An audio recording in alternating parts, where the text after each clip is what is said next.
نحمدہ ونصلی علی رسولہ الکریم، اما بعد۔ آج طالب العلم کورس کا 5واں سبق سماعت فرما لیں۔ 5واں سبق کے اندر فرشتوں کے متعلق کیا عقیدہ رکھنا چاہیے۔ ایمان مفصل میں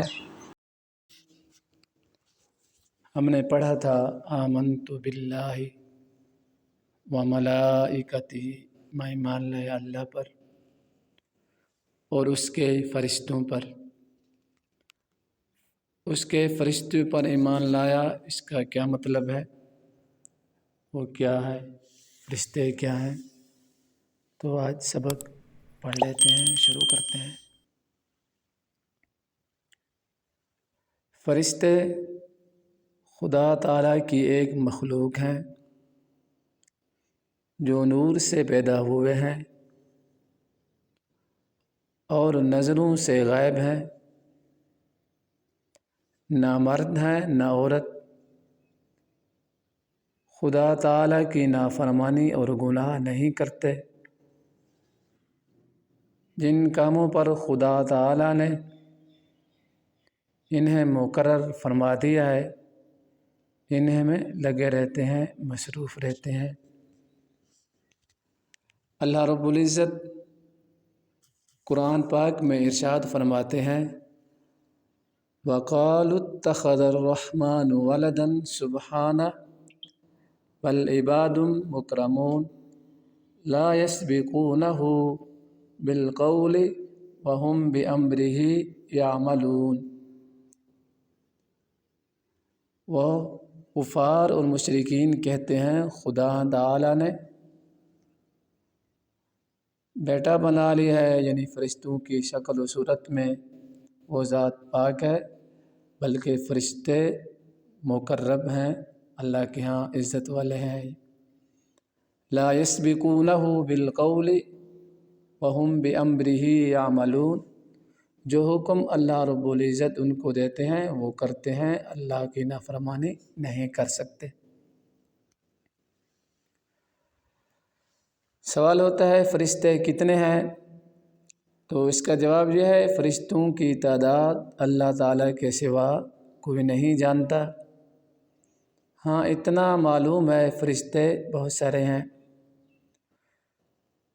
اور 4 فرشتے ان میں سے مقرب ہیں اور مشہور ہیں، اور ان کے ذمے اور فرشتوں کے ذمے اللہ رب العزت نے کام بھی لگا دیے ہیں، اور فرشتوں کے نام اور ان کے کام ذکر کرتا ہوں۔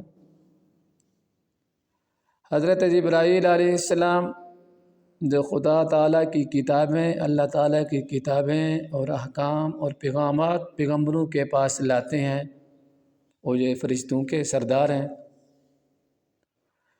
دوسرے حضرت اسرافیل علیہ السلام جو قیامت میں سور پھونکیں گے۔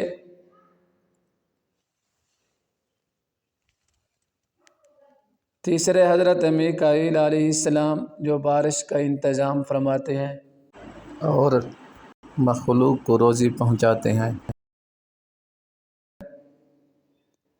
چوتھے حضرت عزرائیل علیہ السلام جو مخلوق کی جان نکالنے پر مقرر ہیں۔ اسی طرح فرشتے کچھ ایسے بھی ہیں جو انسان کی حفاظت کرتے ہیں، وَإِنَّ عَلَيْكُمْ لَحَافِظِينَ، اور فرشتے ایسے بھی ہیں جو کچھ انسان اعمال کرتا ہے اس کو لکھتے ہیں، جن کو کرامن کاتبین بھی کہا جاتا ہے۔ اور مشہور فرشتے وہ بھی ہیں جو قبر میں سوال و جواب کریں گے۔ ایک سوال یہ پیدا ہوتا ہے کہ ان فرشتے اپنی شکل کے علاوہ کوئی دوسری شکل میں آ سکتے ہیں یا نہیں؟ جی ہاں، اپنی شکل کے علاوہ دوسری شکل یہ اختیار کر سکتے ہیں، اللہ رب العزت نے ان کو صلاحیت دی ہے۔ قرآن پاک میں ان کا ذکر آیا ہے، یہ انسانی شکل میں آئے تھے انبیاء علیہ الصلوۃ والسلام کے پاس۔ حضرت ابراہیم علیہ السلام، حضرت مریم، حضرت لوط علیہ السلام کا قصہ سورۃ الہود میں مذکور ہے۔ الغرض، جس طرح اللہ رب العزت کی ذات پر بن دیکھے ایمان لانا ضروری ہے مسلمان ہونے کے لیے، اسی طرح فرشتوں پر بھی مسلمان ہونے کے لیے ضروری ہے، جو اللہ رب العزت کی ایک مخلوق ہے، جو نور سے پیدا ہوئے ہیں اور نظروں سے غائب ہیں۔ اللہ رب العزت سے دعا ہے اللہ تعالیٰ ہم سب کو قرآن اور حدیث کے مطابق اپنے عقائد و نظریات رکھنے کی توفیق عطا فرمائے، آمین۔